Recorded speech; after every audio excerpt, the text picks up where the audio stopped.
ہے خوش نصیب لوگ وہ جن کو نصیب ہو صحبت اللہ۔ راہ ولی میں وہ تاثیر دیکھی، بدلتی ہزاروں کی تقدیر دیکھی۔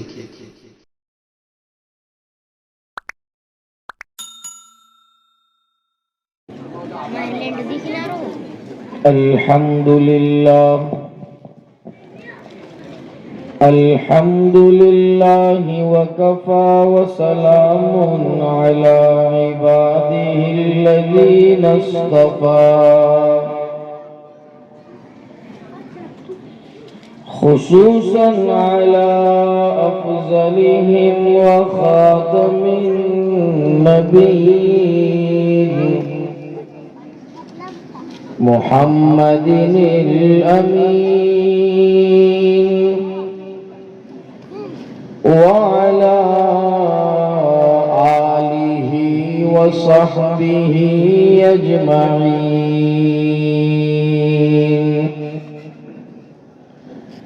أما بعد فأعوذ بالله من الشيطان الرجيم، بسم الله الرحمن الرحيم،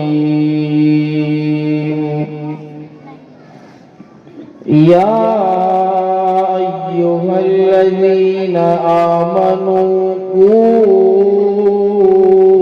أنفسكم وأهليكم نارا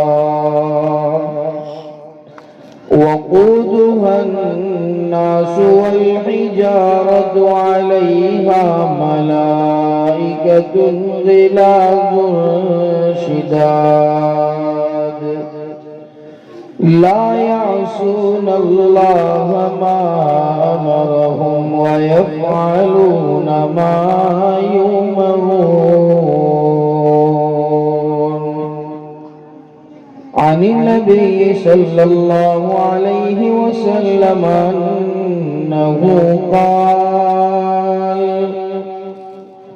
إن الله يرفع بهذا الكتاب أقواما، أو كما قال المزمل عليه الصلاة والسلام. اللهم صل على سيدنا محمد وعلى آل سيدنا محمد وبارك وسلم.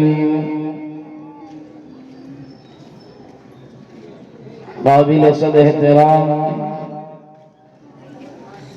شہ نشی پر تشریف فرما علماء کرام و حفاظ عظام، نیز حاضرین مجلس اور پردے میں بیٹھ کر سننے والی میری پردہ نشین مائیں اور بہنیں، آج الحمدللہ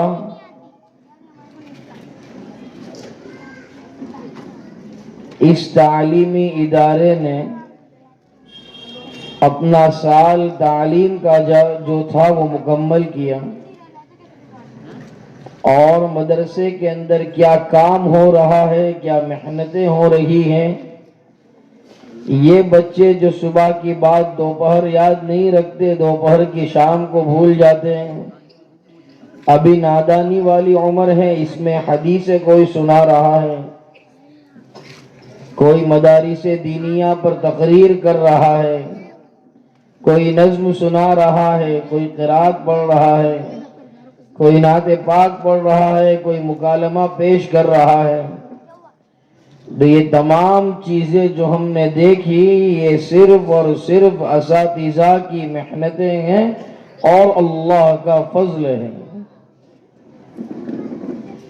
ہم تو بچے کو نادانی والی عمر میں بغیر علم کے، بغیر سمجھ کے، ابھی بچہ بالکل جاہل ہے، استاد کے حوالے مدرسے کر دیتے ہیں، پھر استاد اپنا خون جگر پلا کر ہمارے بچے کو اس قابل بناتا ہے کہ وہ اپنی معصوم سی زبان سے قرآن کریم کو پڑھ سکے، نعت پاک کو پڑھ سکے، مکالمے کو پیش کر سکے۔ یہ مدارس کی جو خدمات انجام دیتے ہیں اساتذہ کرام، تو ان کی خدمات جلیلہ کے مقابلے میں ہمارا تعاون بھی ایسا ہی ہونا چاہیے۔ آج کل ہم دیکھیں اسکول کے اندر پڑھانا ہے، دنیاوی تعلیم میں آگے بڑھانا ہے بچوں کو، آج لوگوں کی عام سوچ یہ ہو گئی، وجہ اس کی کیا ہے؟ جیسا ابھی ہم نے سنا مکالمہ میں، مولوی کمائے گا تو کیا 8,000 10,000 12,000 تنخواہ میں کام کرے گا، لیکن بی اے بنا، ایم بی اے بنا، MBBS بنا، پتہ نہیں کون سا ایس بنا تو 25,000 لائے گا، 50 لائے گا، 1,00,000 لائے گا۔ یہ ہماری سوچ ہوگی۔ لیکن ہم جب اتنا سوچتے ہیں تو پھر ہم یہ کیوں نہیں سوچتے کہ جو MBA پڑھانے کے لیے ہم کو ماہانہ 20,000 15,000 خرچ کرنا پڑتا ہے، جو ڈاکٹر بنانے کے لیے 25 اور 30 لاکھ خرچ کرنا پڑتا ہے، اور حافظ بنانا ہے، عالم بنانا ہے اور قاری بنانا ہے، تو ہم کو تو فری میں پڑھانا ہے، ماہانہ 200-250 روپے فیس میں پڑھانا ہے۔ تو ہم نے خود ہی دنیاوی تعلیمات کو اہمیت دی اور دین کی اہمیت کو ہم نے خود نے گھٹا دیا، پھر ہم شاکی ہوں اور ہم نالا کریں اس بات کے اوپر کہ پڑھے گا، مولوی بنے گا تو کھائے گا کہاں سے؟ حالانکہ مولوی جتنا کھاتا ہے، اور مولوی کو اللہ تعالیٰ جو نعمت عطا فرماتا ہے، اور جو چین اور سکون اور اطمینان ایک مولوی کی اور ایک مدرسے میں خدمت کرنے والے استاد کی زندگی میں، اور ایک مصلی پر کھڑے ہو کر پڑھانے والے نماز امام کی زندگی میں، اور ایک مؤذن جو 5 وقت اللہ کی نماز کے لیے اللہ کے اہم ترین فریضے کو انجام دینے کے لیے بلاتا ہے، جتنا سکون ان کی زندگی میں، اتنا سکون کوئی عام آدمی کی زندگی میں نہیں مل سکتا۔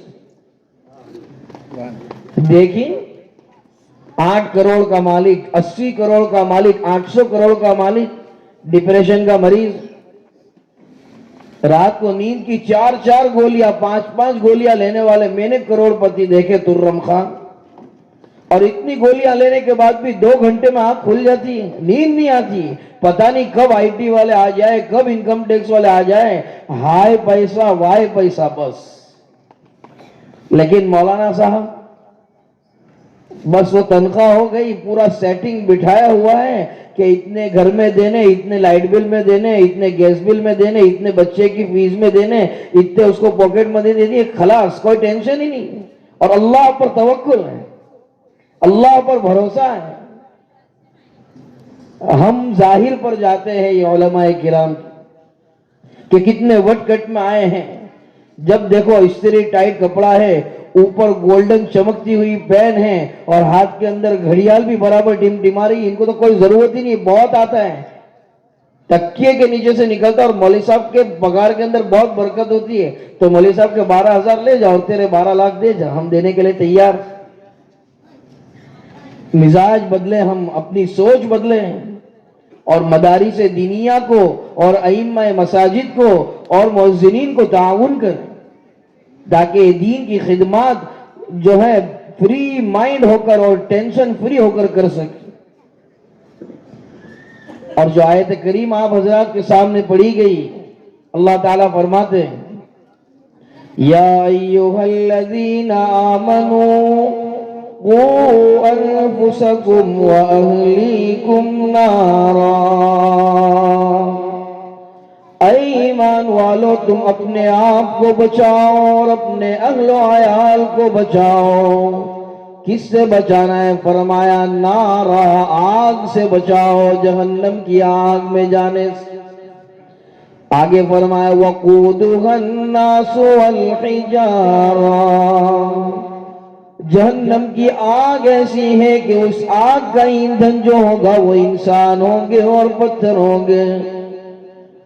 اور دنیا میں ہم دیکھتے ہیں پولیس اسٹیشن چلے گئے، کچھ رشوت دے دی کام ہو گیا، سرکاری دفتر میں چلے گئے، کوئی رشوت دے دی کام ہو گیا، دنیا کے بڑے بڑے عہدیداروں کو کوئی نہ کوئی لالچ دے دی، کام ہو گیا، لیکن وہاں اللہ کے پروفیسر اور اللہ کے آفیسر ایسے ہوں گے جہاں اگر ہم نے اپنے آپ کو نہیں بچایا، قرآن بچوں کو نہیں سکھایا، صحیح غلط کی تعلیم نہیں دی، امر بالمعروف نہیں کیا، نہیں عن المنکر کا دھیان نہیں دیا، تو جہنم پر ایسے اللہ کے فرشتے تعینات ہیں۔ اللہ فرماتے ہیں علیہا ملائکۃ غلاظ شداد، ایسے فرشتے تعینات ہیں جو بڑے سخت ہیں، بڑی پکڑ کرنے والے، بڑے زبردست ہیں، بڑے غصے والے ہیں۔ ان کی امانت داری کو باری تعالیٰ بیان فرماتے ہیں لا یعصون اللہ ما امرهم ویفعلون ما یؤمرون، ذرہ برابر اللہ کے حکم کی خلاف ورزی نہیں کرتے اور کر گزرتے ہر اس کام کو جس کا اللہ نے انہیں حکم دیا ہے۔ دنیا میں چال بازی کر کے ہم کیا سمجھتے؟ کیا ہم وہاں بھی بچ جائیں گے؟ جہنم کی آگ سے ہم کو اگر چاہیے کہ ہم اپنے آپ کو اور اپنے بچوں کو بچائے تو دین کی تعلیم دینی پڑے گی، مدرسے بھیجنا پڑے گا، قرآن سکھانا پڑے گا، قرآن کے معنی و مطالب سے آگاہ کرنا پڑے گا، فرائض و واجبات کا علم دینا پڑے گا، زندگی کے ہر شعبے میں سرکار کے طریقوں کو سکھانا پڑے گا۔ اور وہ کون سکھائے گا؟ یہی مدارس سکھاتے، یہی مدارس کے اندر کام کرنے والے اساتذہ، پڑھانے والے علماء کرام سکھاتے۔ دین سیکھنا ہے تو ان کے پاس جانا پڑے گا، ان کے قدموں میں بیٹھنا پڑے گا، ان کی جوتیاں سیدھی کرنی پڑے گی اور سیکھنا پڑے گا، تب جا کے علم آئے، ورنہ ایسے ہی مال و دولت سے علم نہیں آ جاتا۔ اور بچے کے لیے سب سے پہلا جو مدرسہ ہے وہ ماں کی گود ہے۔ ماں کی گود بچے کا سب سے پہلا مدرسہ۔ غوث اعظم کا نام سنا ہوگا ہم، بڑے واقعات تو سنتے ہیں غوث اعظم رحمت اللہ علیہ کے، لیکن ان واقعات سے عبرت کیا لیتے؟ ان کی ماں نے سفر پر جب قافلہ جا رہا تھا انہیں روانہ کی، روانہ کرتے وقت اشرفیہ دی تھی کچھ۔ جب قافلہ بیچ راستے میں پہنچا کچھ گنڈوں نے اور راہزنوں نے روک لیا، سب کی تلاشی لی، کوئی جوتے میں پیسہ چھپا رہا ہے، کوئی ازار میں چھپا رہا ہے، کوئی کہاں چھپا رہا ہے، کوئی کہاں چھپا رہا ہے۔ جب اس ننھے سے بچے کا نمبر آئے، بتاؤ کیا ہے تمہارے پاس، بتا دیا اپنی پوستین کے اندر ماں نے اشرفیاں جو سیل کے دی تھی بتا دی۔ راہزنوں کو بڑا تعجب ہوا کہ کیوں ایسا کیا اس نے، چاہتا تو چھپا سکتا تھا، ایسی جگہ تھی پتہ نہیں چلتا۔ ان کا جو سردار تھا اس کے پاس اس معصوم سے بچے کو لے گئے اور لے جا کر کہا سردار، اس کو پوچھا یہ چاہتا تو چھپا سکتا تھا اپنی اشرفیاں لیکن اس نے بتلا دی۔ تو وہ جو سادھو تھا، ان کا جو سردار تھا، وہ بڑا سادھو قسم کا آدمی بھی تھا، کہا بھائی تو نے کیوں ایسا کیا، چاہتا تو چھپا لیتا، اپنا مال تجھے کام آ جاتا، کیوں کھول دیا تو نے اس راز کو، کیوں فاش کر دیا؟ تو وہ ابھی معصوم ہے، چھوٹا سا بچہ ہے، کہہ رہا ہے میری ماں نے کہا ہے کہ جان تو جا سکتی ہے لیکن جھوٹ بولنا اس کی بڑی ممانعت آئی ہے، اور میری ماں نے تعلیم دی ہے کہ جان جائے تو چلی جائے لیکن کبھی اپنی زبان سے جھوٹ مت نکالنا۔ بس اتنا سننا تھا کہ وہ تمام ڈاکوؤں کا سردار وہ آپ دیدہ ہو گئے، آنکھوں سے زارو قطار آنسو جاری ہو گئے اور کہنے لگے کہ یہ بچہ ہے ابھی تو، اور اس کے ایمان کی شمع کا عالم اور اس کی تربیت کا عالم یہ ہے کہ اسے جھوٹ بولنا گوارا نہیں، لیکن ہمارے اعمال ایسے کہ ہم لوگوں کو لوٹ رہے، پریشان کر رہے، ظلم کر رہے، ستم کر رہے، پتہ نہیں ہم اللہ کو کیا جواب دیں گے مر کے۔ بس وہ ماں کی تربیت تھی، بچپن سے مدرسہ تھا ماں کی گود کا، اور آج یہ مظاہرہ تھا اور رزلٹ تھا ماں کی مدرسے کی ایگزام کا، اور تمام ڈاکو جو تھے وہ سب نے توبہ کر لی اور توبہ کر کے اس راستے کو اختیار کرنا بند کر دیا اور اللہ اللہ کرنے میں اور اللہ کی ماننے میں اور سرکار کی ماننے میں لگ گئے۔ تربیت اس کا نام ہے۔ آج ہم کہتے ہیں کہ ہمارے بچے ہماری سنتے نہیں، تو ایسی تربیت ہوگی بچپن سے ویسا ہی بچے بڑے ہو کے کریں. گھر میں گالیوں والا ماحول, گالی بولنے ہی والا بچہ بڑا ہو, پھر ہم کہ مولانا گالی بہت بولتا ہے, تو مولانا تم بولتے ہیں ایک فون پہ 10 گالی, تو یہ نہیں بولے گا بچہ. حضرت خواجہ معین الدین چشتی اجمیری سنجری رحمت اللہ علیہ, انہوں نے جب اجمیر سے دہلی کا سفر کیا تو 7.5 لاکھ لوگ ان کے ہاتھ پر ایمان لے آئے. پوچھا کیا ماجرا ہے؟ لوگوں سے تو کچھ نہیں کہا, لیکن اپنی والدہ کے پاس گئے اور اس واقعے کو بیان کیا. تو کہا اس میں تیرا کوئی کمال نہیں, اس میں میرا بھی حصہ ہے. تو چونکہ تربیت بچپن سے ایسی پائی تھی, ادب سیکھا تھا, احترام سیکھا تھا, اپنی والدہ سے کہا بالکل آپ ہی کی دعاؤں کا ثمرہ ہے, لیکن یہ جو جملہ آپ نے کہا کہ اس میں میرا بھی حصہ ہے, اسے ذرا سمجھائیے, اسے ذرا ایکسپلین کیجیے. تو کہا مجھے یاد نہیں کہ کبھی میں نے تجھے بچپن میں بغیر وضو کے دودھ پلایا ہو, تو ایسی تربیت اور ایسا لحاظ بچے کے ساتھ بچپن ہی سے, اور اتنا اہتمام وضو کا اور اللہ کے احکامات کا اور سرکار کی پیروی کا, کہ آج بچہ بنا تو پھر خواجہ معین الدین چشتی کے نام سے سارے عالم میں اور 4 دانگ عالم میں مشہور ہو. یہ ماں کا مدرسہ ہے. آج ہم مدرسے بھیجیں گے, ابھی بچہ ہے, ابھی چھوٹا ہے, موبائل دے دیتے, گانے سن رہا ہے, پکچر دیکھ رہا ہے, سیریل دیکھ رہا ہے, گالیاں بک رہا ہے, پیسے لے رہا ہے, ننگا گھوم رہا ہے, جو چاہے کر رہا ہے, بچہ ہے. لیکن پھر یہی بچہ ایک دن بڑا ہو کے ہمیں بچہ سمجھنے لگتا ہے. اس لیے بچپن ہی سے قرآن کریم کی اس آیت کریمہ کو مضبوطی سے تھام کر اس کے اوپر عمل کرنا چاہیے. قُوا أَنفُسَكُمْ وَأَهْلِيكُمْ نَارًا, اپنے آپ کو اور اپنے اہل و عیال کو جہنم کی آگ سے بچاؤ. جہنم کی آگ سے بچانے کا مطلب کیا ہے؟ شریعت کے اوپر جو ہے چلنے کی سیکھ دو, تعلیم دو, سرکار کے طریقے بتلاؤ, زندگی کے ہر شعبے میں نبی اکرم صلی اللہ علیہ وسلم کی سنتوں پر چلنے کا طریقہ سکھلاؤ, تب جا کر بات بنے گی.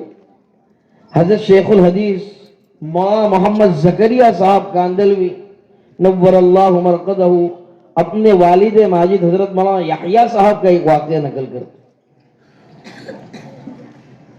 کہ وہ جب پیدا ہوئے اور ابھی دودھ چھڑایا ہے میرے والد صاحب کو, کہ انہیں قرآن کریم کے 6 رکوع یاد ہیں. تو کہا کہ کیا ماجرا ہے؟ جب خبر نکالی گئی اور تفتیش کی گئی تو پتا چلا کہ حضرت مولانا یحییٰ صاحب کی والدہ نے کبھی ایسا وقت نہیں گزرا کہ دودھ پلا رہی ہو اور تلاوت کلام پاک زبان سے جاری نہ ہو, تو اس کا اثر یہ دیکھا کہ ابھی تو دودھ چھڑا ہے اور ذرا بولنا شروع کیا ہے کہ قرآن کریم کے 6 رکوع یاد ہیں. اس لیے بچہ جب پیدا ہوتا ہے تو کہا جاتا ہے کہ اس کے ایک کان میں اذان کہی ہے, دوسرے کان میں اقامت کہی. یہ کیوں کہا جاتا ہے؟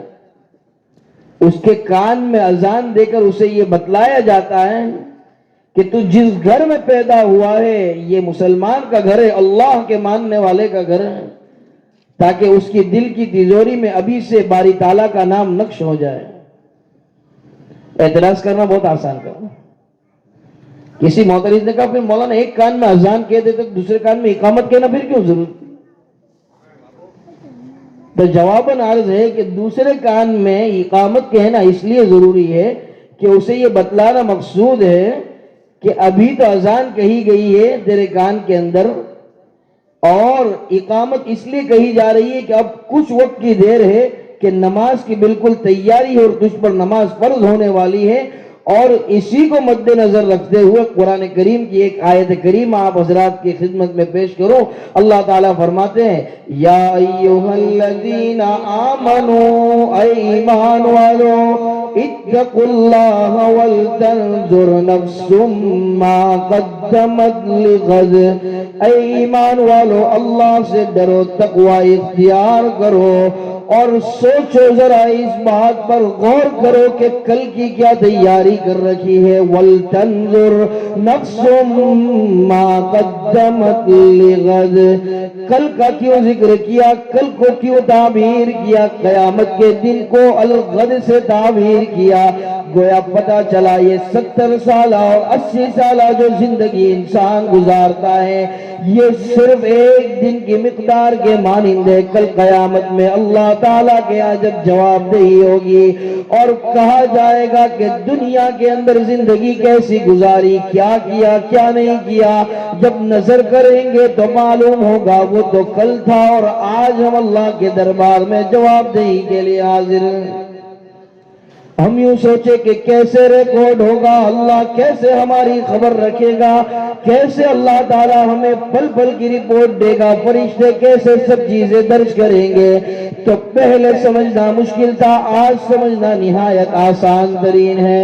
پہلے لگتا تھا کہ اتنے سارے رجسٹر اور چوپڑے کون پڑھے گا اور کیسے دیکھے گا، لیکن آج ٹیکنالوجی کا زمانہ ہے، ایک میموری کارڈ کے اندر اور ایک چھوٹی سی ہارڈ ڈسک کے اندر ہزاروں سال کا حساب ریکارڈ کرنا چاہے، محفوظ کرنا چاہے کر سکتے ہیں۔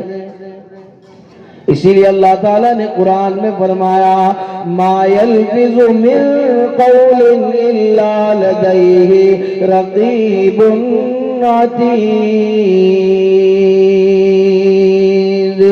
جو کچھ تم بولتے ہو اللہ کے یہاں ریکارڈ کیا جاتا ہے، اللہ کے یہاں بالکل محفوظ ہے۔ کب کس کو کیا کہا، کس سے کیا سنا، اللہ خوب جانتا ہے، چاہے دنیا جانے یا نہ جانے۔ ہم نے دنیاوی زندگی کو اصل سمجھ رکھا ہے، یہی رہنے کو ہم نے ہمیشہ کے لیے سمجھ رکھا ہے، جبکہ قرآن کریم نے ارشاد فرمایا وَمَا هَذِهِ الْحَيَاةُ الدُّنْيَا إِلَّا لَهْوٌ وَلَعِبٌ، دنیاوی زندگی تو محض ایک کھیل تماشا ہے۔ وَإِنَّ الدَّارَ الْآخِرَةَ لَهِيَ الْحَيَوَانُ لَوْ كَانُوا يَعْلَمُونَ، آخرت کی زندگی ہی اصل زندگی ہے، وہی کی تیاری ہی اصل تیاری ہے۔ دنیا کے مال و متاع کو جمع کرنے میں مسلمان آج دین کی اور آخرت کی فکر کو بھلا بیٹھا ہے۔ ہائے پیسہ کے اندر نماز بھی جا رہی، بچے کا مدرسہ بھی جا رہا ہے، غصہ آیا تو امام کو جھٹک دیا، غصہ آیا تو استاد سے لڑ لیا، ایک دو لکڑی کیا لگا دی، استاد کے ساتھ 10 گریباں ہو گیا۔ تو کیا سمجھتے ہیں یہ علماء کرام کے ساتھ جو ہمارے بچوں کی تربیت کرتے ہیں، ان کے خلاف ہاتھ کس کے اور جملے کس کے ہم کیا سمجھتے ہیں؟ ہم بہت بڑا ترم خان، ارے ہم کوئی نہیں ہیں، ہم کچھ نہیں کر سکتے۔ اور بعض جگہ تو یہ دیکھا کہ کچھ بڑے لوگ ہوتے ہیں جن کو شکایتیں جاتی ہیں کہ مارتے ہیں، یہ کرتے ہیں، وہ کرتے ہیں، تو بڑے لوگ اپنے پاور میں کہتے ہیں چلتا کر دوں گا۔ پتہ نہیں اللہ تیرے کو کب چلتا کر دے گا، باولے تو کیا چلتا کر دے گا، اللہ تیرے کو چلتا کر دے گا۔ یہ اساتذہ کی 2-4 لکڑیاں اس میں فتوے لاتے ہیں ہم کہ یہ مار دیا، یہ بالکل جائز نہیں ہے، فتح شامیہ میں لکھا ہے اور فتوا ہندیہ میں یہ لکھا ہے، اور علامہ آلوسی نے یہ فتوا دیا ہے، علامہ ہندی نے یہ فتوا دیا ہے، بس یہیں فتوے دکھتے ہم کو، دوسری کوئی جگہ فتوے نہیں دکھتے۔ اللہ کا حساب ہوگا اس مار کا۔ تو جس استاد کے خلاف ہم یوں سمجھتے ہیں کہ مال کا حساب ہوگا، اس استاد نے روز محشر کھڑے ہو کر کہہ دیا کہ میں مار کا جو بدلہ لینا چاہتے ہیں وہ دینے کے لیے تیار ہوں، لیکن میں نے جو ایک حرف اس کو پڑھایا ساری تعلیم کا معاوضہ نہیں مانگتا، ایک حرف صرف اس کی قیمت ادا کر دو، سارا زمانہ مل کر وہ قیمت ادا نہیں کر سکے گا۔ اس لیے کہ قرآن نے فرمایا ان اجری الا اللہ، مانگ لینا اس دن بدلہ، مانگ لینا اس دن اپنے بچوں کا قصاص. اس دن اللہ کے حضور اگر یہ اساتذہ اور علماء کھڑے ہو گئے کہ ایک حرف کا بدلہ دلوا دیجئے، خدا کی قسم ہم دلوا نہیں پائیں گے. زبانیں کسنا اور جملے کسنا بند کر دیجئے. اپنے بچوں کی تعلیم کا، تربیت کا خیال کیجئے اور جہنم کی آگ سے ہم بھی بچیں اور اپنے بچوں کو بھی بچائیں. یہ اساتذہ کیا محنتیں کرتے، واقعہ یاد آیا، غور سے سنو. ایک نوجوان کا انتقال ہوا، اپنے پیچھے ننھا سا شیر خوار دودھ پیتا ہوا بچہ چھوڑ کر گزرا. ابھی قبر کے اندر گیا، نہ کوئی نماز ایسی، نہ روزہ ایسا، نہ حج ایسا، نہ کوئی زندگی کا عمل ایسا، نہ ایک مرتبہ سبحان اللہ ایسا جس کو اللہ تعالیٰ اپنی بارگاہ میں شرف قبولیت سے نوازے. عذاب ہو رہا ہے، روزانہ صعوبتیں اور تکالیف برداشت کر رہا ہے. ایک صبح ہوئی، قبر کے اندر ٹھنڈی ہوائیں آ رہی ہیں، سارے عذاب ہٹا دیے گئے، قبر کو جنت کا گلدستہ اور باغیچہ بنا دیا گیا. نوجوان نے بڑے تعجب سے پوچھا، اے رب ذوالجلال، نہ کوئی نماز ایسی جسے تو قبول کرے، نہ کوئی زکوٰۃ ایسی جس کو تیرے دربار میں پیش کر سکوں، نہ زندگی کا کوئی عمل ایسا جو تیرے سامنے پیش کر سکوں، پھر آج اتنے رحم و کرم کی بارش کیوں؟ تو غیب سے آواز آئی اور کہا، یاد کر اس دن کو جب دنیا سے تو آیا تھا، ہمارے یہاں قبر میں آ گیا، اپنے پیچھے ایک چھوٹا سا ننھا سا معصوم سا شیر خوار بچہ چھوڑ کر آیا. آج تیری اہلیہ نے اس کی پرورش کی اور وہ اس قابل ہوا کہ مدرسے جا سکے. ابھی مدرسے گیا ہے کہ استاد نے اپنا خون جگر پلایا اور اس قابل بنایا کہ اس نے اپنی زبان سے آج پہلی مرتبہ کہا، بسم اللہ الرحمن الرحیم، شروع اللہ کے نام سے جو بڑا مہربان نہایت رحم والا ہے. اللہ فرماتے ہیں تیرا بیٹا تو دنیا کے اندر اپنی معصوم زبان سے میرے رحمان اور میرے رحیم ہونے کے گیت گا رہا، مجھے گوارا نہیں کہ تیرا بیٹا تو رحمان کہتا ہے، رحیم کہتا ہے، اور اس کے مرحوم باپ کو قبر کے اندر عذاب ہو. کس کی محنت ہے؟ کس کی محنت ہے؟ یہ اساتذہ کی محنت، یا علماء کی محنت. اس لیے ہم مدارس دینیہ جو چل رہے ہیں اس کے جو اصول ہے، اس کے جو قوانین ہیں، اس کے جو ضوابط ہے، اس کی پابندی کروائیں. اور ایک خرابی ہمارے یہاں چل رہی ہے، وہ بھی بیان کریں. وہ یہ کہ ہمارے دلوں سے دینی تعلیم جو ہے اس کی عظمت کم ہو گئی ہے، جو ہم اپنی زبان سے نہیں کہتے، اپنے عمل سے دکھاتے. ایگزام آ گئی اسکول کی، مدرسے میں آئیں گے، استاد کچھ سیٹ کرنا پڑے گا، وہ ٹیوشن کا معاملہ ہے تو یہ آدھا گھنٹہ لیٹ آئے گا اور پونا گھنٹہ جلدی جائے گا. استاد نے کہا یہاں بھی تو سالانہ امتحان ہے، فائنل ایگزامینیشن سے یہاں کی، وہ تو کرنا ہی پڑے گا، مگر تم نہیں سمجھے گا تو کون سمجھے گا؟ وہ تو سمجھتے نہیں، وہ نہیں سمجھتے اس لیے یہاں سمجھانے آئے. انہوں نے اپنے آپ کو کڑک بنایا ہے، اس لیے یہاں پر آ کے آپ ہمارے ساتھ کڑک بنتے ہیں. مدرسے کا وقت 7 بجے کا، 7:45 کو بھی کیا فون کر مولانا بٹھا لینا، آنکھ نہیں کھولی، بٹھا لیا مولانا نے، بولے بچہ پڑھ لے. اسکول کے اندر 5 منٹ لیٹ جا کے تو بتائیں ہمارا بچہ واپس آئے، الٹے پیر بھگائیں گے اسے اسکول سے. آج ہمارے دلوں کے اندر دنیاوی تعلیم کی جو اہمیت ہے، ضرورت اس بات کی ہے کہ اتنی ہی اہمیت دینی تعلیم کی اور دینی اداروں کی ہو جائے. تو آئندہ انشاءاللہ جو آنے والی نسلیں ہیں اس کے اندر ایمان کی بقا کا یہ بڑا سامان ثابت ہوگا، اور آنے والی نسلیں ہماری جو ہے اللہ کے احکامات پر اور سرکار کے طریقوں پر چلنے والی بنے گی. حدیث پاک جو آپ حضرات کے سامنے پڑھی اس پر کچھ بات کہہ کر اپنی بات ختم کروں گا. حضرت عبداللہ ابن مسعود رضی اللہ تعالی عنہما کی حدیث فرماتے ہیں، ان اللہ یرفع بہذا الکتاب اقواما، یقینا اللہ تبارک و تعالی اس کتاب کے ذریعے قوموں کو عروج بخشتے ہیں، بلندیوں پر اور عزتوں کے میناروں پر بٹھاتے ہیں.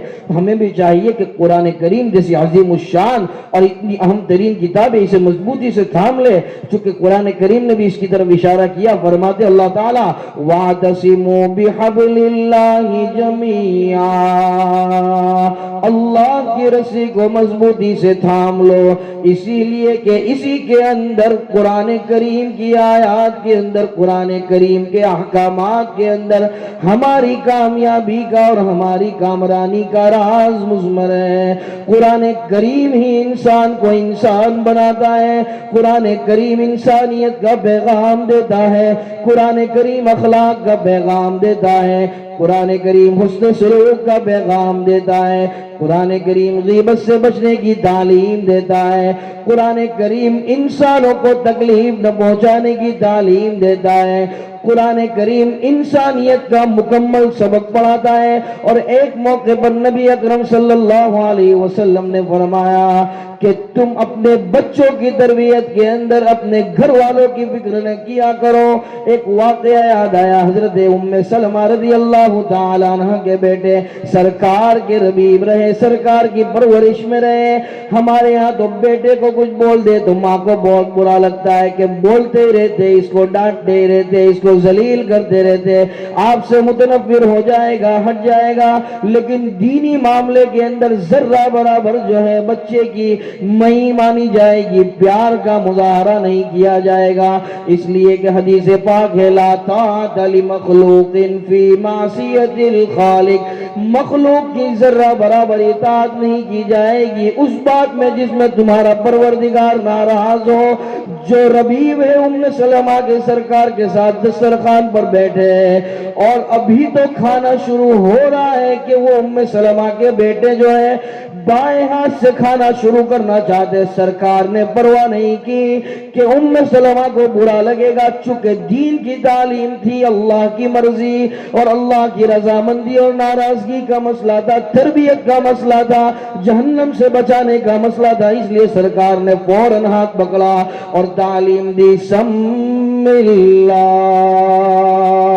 کل بیمینک وکل مما یلیک، اللہ کا نام لے کر کھاؤ، اپنے دانے ہاتھ سے کھانا کھاؤ اور اپنے سامنے سے کھانا کھایا کرو۔ آج تو ہم کو یہ ہوتا ہے کہ عورت کو برا لگ جائے گا، یہ کیوں ٹوپی اتار کے گھومتا ہے، کہ اس کی ماں نہیں مانتی ہے، کہیں ماں نہیں مانتی، کہیں بیٹا نہیں مانتا ہے۔ ہم کو ہر چیز میں عورت بچوں کی ماننی ہے، لیکن جہاں شریعت کا معاملہ آ گیا، دین کا معاملہ آیا، وہاں عورت اور بچوں کو بالائے طاق رکھا جائے گا، جس طرح ہم نے آج قرآن کریم کو بالائے طاق رکھا ہے۔ رمضان میں نکلتا ہے برابر سے اس کے اوپر دھول جھاڑتے، صاف کرتے اور برابر چمپا چاٹی کر کے عید کا چاند دے کے اس کو واپس رکھ دیتے۔ آج قرآن کریم کو مضبوطی سے تھامنے کی ضرورت۔ لوگ کیا کہیں گے، بس لوگ کیا، اللہ کیا کہے گا اس کی تو کوئی فکر ہی نہیں، کسی کو اس کی پڑھی ہی نہیں۔ اسی لیے شاعر کہتا ہے سارا جہاں ناراض ہو پرواہ نہ چاہیے، سارا جہاں ناراض ہو پرواہ نہ چاہیے، مد نظر تو مرضی جانان چاہیے، اور بس اس نظر سے دیکھ کے کر دو یہ فیصلہ کہ کیا کیا تو کرنا چاہیے اور کیا نہ چاہیے۔ اور آخر میں یہ کہہ دوں کہ ان تمام محنتوں کے بعد سب سے بڑا آج کا جو پوائنٹ ہے اور جو چیز ہے جو ہمیں تکلیف پہنچاتی ہے، ہم سمجھتے ہمارا کیا ہوگا، اشارہ کر دیتا ہوں سمجھ لینا، ادھر سے بھیڑی ہمارے پیچھے لگے ہو، ادھر سے وہ لگا ہے، ادھر سے وہ لگا ہے، ہم کو گھبرانے کی ضرورت نہیں ہے۔ اعمالکم وعمالکم، جیسے ہمارے اعمال ویسے ہم پر حاکمین اور جو ہے حکمران مسلط کیے جائے گا۔ ضرورت اس بات کی ہے کہ ہم اللہ کی ذات پر یقین رکھے، اللہ کے احکامات کو مضبوطی سے تھام لے، تاجدار مدح صلی اللہ علیہ وسلم کے طریقوں کو مضبوطی سے تھام لے، اور اقبال کے اس شعر کو یاد رکھے کہ پہلے سے مسلمانوں کا جو عالم چلا آ رہا ہے اور جو معاملہ چلا آ رہا ہے، باوا آدم کے زمانے سے اللہ کے ماننے والوں کو، ایمان کے مت والوں کو تکلیف آ رہی ہے۔ کہیں نمرود نے دین حنیف کو مٹانا چاہا تو مٹا نہیں پایا، اسی کو مد نظر رکھتے ہوئے اقبال کہتے ہیں کچھ بات ہے کہ ہستی مٹتی نہیں ہماری، کچھ بات ہے کہ ہستی مٹتی نہیں ہماری، اور صدیوں رہا ہے دشمن دور زمان ہمارا۔ بس انہی گزارشات پر آج کی بات ختم کرتے ہیں۔ اللہ تعالی صحیح معنوں میں دین کی تعلیمات کو دینے کا، لینے کا، اپنے بچوں کی تربیت کرنے کا، علماء کرام کا ادب اور احترام ملحوظ رکھنے کا، قرآن کریم کے احکامات کو ماننے کا، سرکار کے طریقوں پر عمل کرنے کا جذبہ اور توفیق سعید عنایت فرمائے۔ وآخر دعوانا ان الحمد للہ رب العالمین۔ صلی اللہ علیہ وسلم، صلی اللہ